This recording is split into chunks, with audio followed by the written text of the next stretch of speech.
Pune Mumbai express वेवरील connecting link ही सध्या बंद आहे। आताची सगळ्यात महत्त्वाची बातमी आपण पाहतोय। पुणे मुंबई वाहतूक पूर्णपणे बंद आहे। पुण्याहून मुंबईला जाणारी लेन तिथल्या मिसिंग लिंकवर दुसऱ्या बोगद्याच्या आधी दरड कोसळल्यामुळे ही वाहतूक बंद पडली आहे। सुदैवाने ही दरड कोसळत असताना कुठलंही वाहन त्या ठिकाणी नव्हतं आणि त्यामुळे मोठी दुर्घटना टळलेली आहे। खबरदारी म्हणून मुंबईहून पुण्याकडे जाणारी लेन ही महामार्ग पोलिसांनी बंद केली। तसंच एक्सप्रेस वेवरील बोरघाट या ठिकाणी पाणी साठल्यामुळे तोही मार्ग बंद आहे। त्यामुळे पुणे जिल्हा पावसाची धुवांधार बॅटिंग आणि त्यामुळे सध्या कनेक्टिंग लिंकवर तिथे दरड कोसळल्यामुळे तिथली वाहतूक आता पूर्णपणे बंद झाली आहे।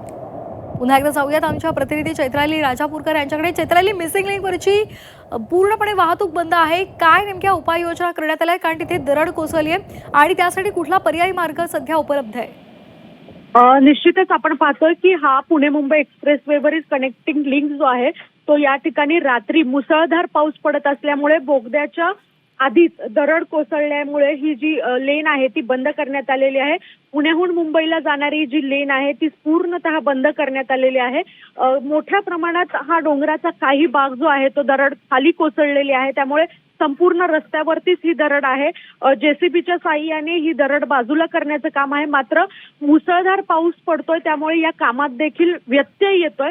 त्यामुळे खबरदारीचा उपाय म्हणून महामार्ग पोलिसांकडून हा संपूर्ण कनेक्टिंग लिंक जो आहे तो प्रवासासाठी बंद करण्यात आलेला आहे। तर दुसरीकडे आपण पाहायला गेलं तर पर्यायी मार्ग जो आहे तो पुणे मुंबई एक्सप्रेस हायवेचा जुना मार्ग होता, मात्र तो देखील पाण्यामुळे तुडुंब भरला असल्यामुळे त्या ठिकाणी देखील वाहतूक शक्य नाहीये। त्यामुळे आता जर आपण पाहायला गेलं आत्ताच्या घडीला तर मुसळधार पावसामुळे पुणे मुंबई एक्सप्रेस हायवे असेल आणि कनेक्टिंग लिंक असेल सध्या हे दोन्ही देखील प्रवासासाठी बंद करण्यात आलेले आहेत। त्यामुळे नागरिकांना आवाहन करण्यात आलेलं आहे महामार्ग पोलिसांकडून की ज्यांना गरज आहे त्यांनीच घराबाहेर पडा आणि जुन्या महामार्गाचा वापर करा। एक्सप्रेस वे किंवा कनेक्टिंग लिंकचा वापर करू नका, गरज असेल तरच घराच्या बाहेर पडा असं आवाहन जे आहे ते महामार्ग पोलिसांकडून करण्यात येत आहे। निश्चित धन्यवाद चैत्राली आपण दिलेल्या संपूर्ण या माहितीसाठी।